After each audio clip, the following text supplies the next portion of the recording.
Think being on Broadway is all glitz and glamour? Well, think again.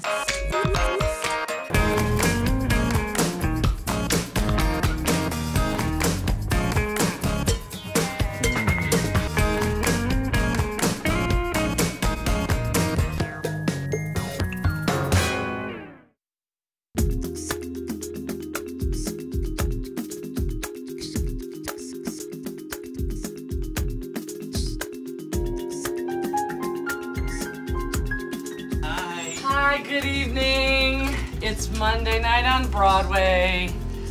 Here I am signing in. When I played Rosie the first time in Vegas, I was single and I didn't have a child. I was 10 years younger and had a lot more energy. So when you are just doing a show in Vegas every night and you can go sleep in till noon and not have to get up and prepare breakfast for a little one, it's a much easier lifestyle. It's much easier to do the show. So why don't we head up to the dressing room and get out of my coat and into my robe so we can put on some makeup and look a little more alive than I do right now, okay? Let's go.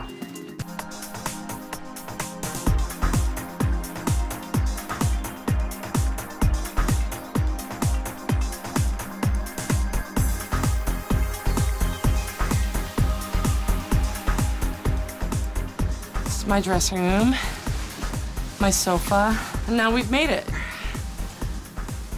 And this is where all the magic happens. Okay, so now I'm gonna get my mic. This is where we keep our mics. I play Rosie, that's me. So I grab my mic and I put it in this little handy dandy mic holder right here, which fits under your costume and can't be seen. And since I have to wear my mic in my hair, that takes us to a whole nother level. I have to put it in here and go down to hair so she can put it in my hair. So I usually just tuck it in here, and usually I put on my robe and my show underwear, but for this purpose I'll just do it this way for right now. And here's our show undies come in this little bag, and they're always on the back of your chair like that. How convenient. So let's head down to hair and see if Sandy's ready for us.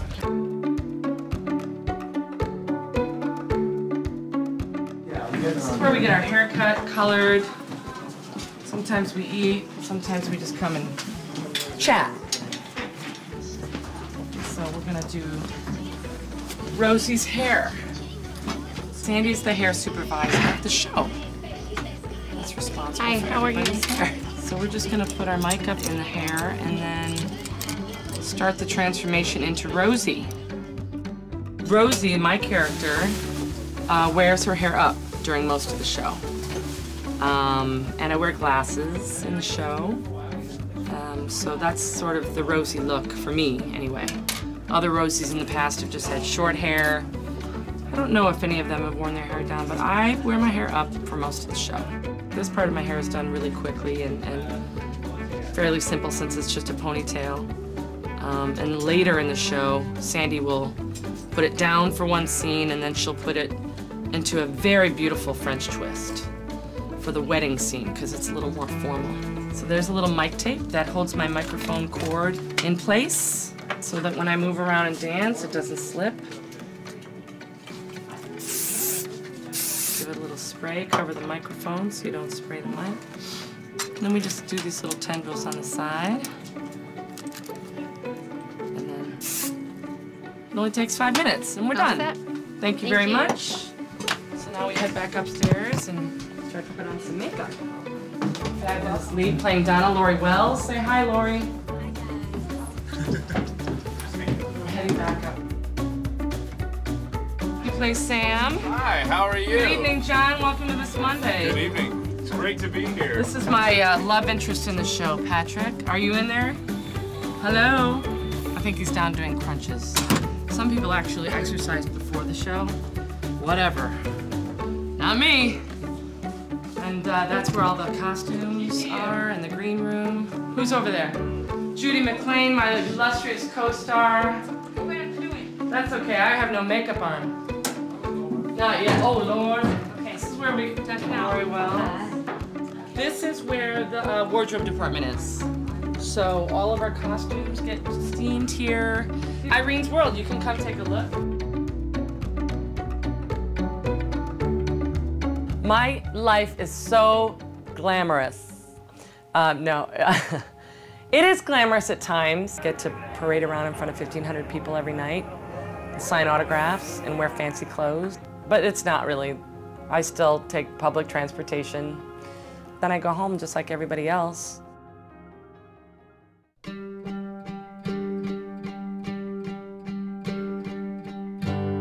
I bring my son. There's my son. Right there.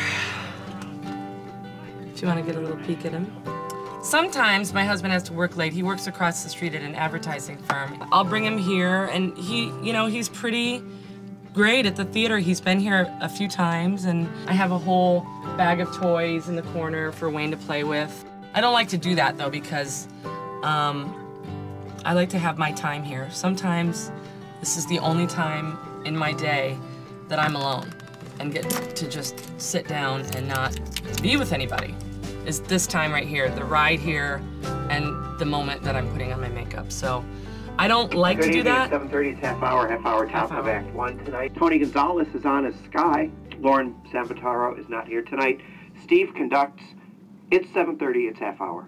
Half hour. So we have a half an hour. That means we have a half an hour to get ready. I'm almost ready now, so I have plenty of time. And there's a lot of people out, so it's going to be an interesting night. It's going to be an interesting, fun show. Couple of understudies on, 3 to be exact, and then some of the swings are on. So who knows what'll happen? Might be some shenanigans on the stage, which will be fun. That's my first costume, and I wear these sandals with it here. And then all of my other changes before in the first act are all downstairs. So they're already downstairs, and I have a dresser who has them stored and will help me get in and out of them. So, because it's too soon in between scenes to come all the way back up 5 flights and go all the way back down, and I would be dead because my knees would give out. It's a lot of stairs. That's what I'm saying. So I have about a minute, maybe a minute 30, maybe a minute 20 at the end of the show.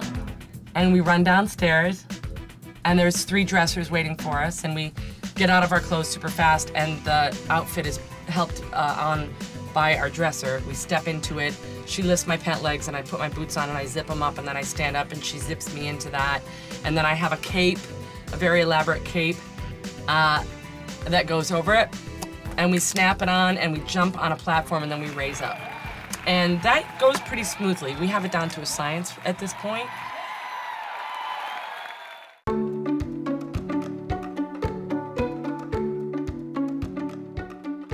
My fancy jacket. Oh. And my glasses. Put those down there. My transformation is just about done. So now before I go down, I sing about 8 songs in the show. And I like to do a little warm-up, a little vocal warm-up. Normally, when people get to the show, then they have to warm up their voice, and maybe they haven't spoken all day, or maybe they just woke up 4 hours ago. But me, I've been talking all day, and playing with Wayne and maybe yelling at him if he's not listening down the street. So I've been using my voice since 8 o'clock in the morning, and now it's 8 o'clock at night. And then the real demands are coming in for my voice.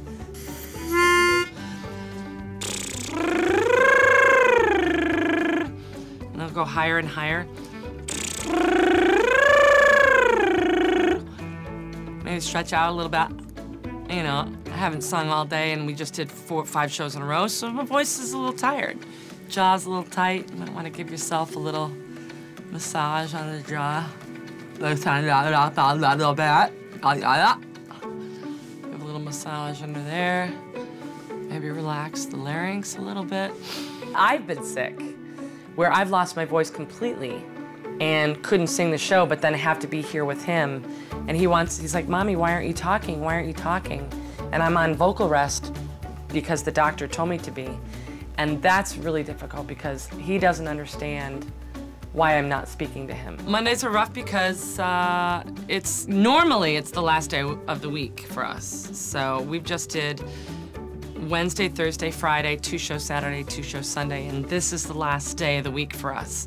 So we finally have a day off tomorrow. So we're coming off a 5-show weekend. It's a little tough. Your voice is a little tired, your body's a little sore, your knees are a little sore, you know, your back, because we stand on a rake. You know, the rake is a stage. It means that the stage is slanted like this.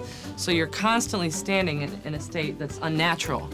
And it affects everything. It affects your posture, your back, your knees especially. We have a lot of knee problems in this show, so we need a lot of PT and a lot of exercise, a lot of, you know, we have a lot of us wear knee braces in the show, or knee pads.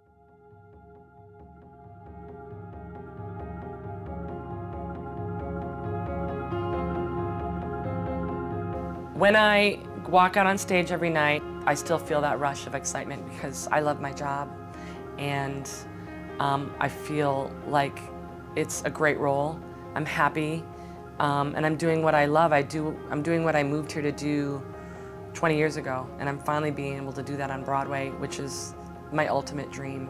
When we rise up at the end of the show out of the floor and the crowd goes crazy, it's great. It's great.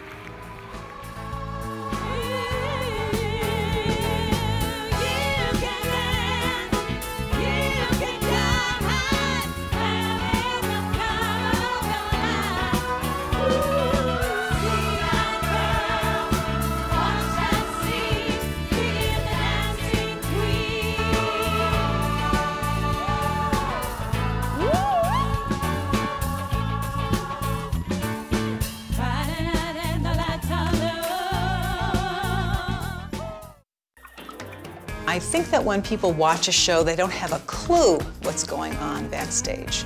They do notice that people have changed their clothes, but they don't really think about, well, why and where and how and who helped them.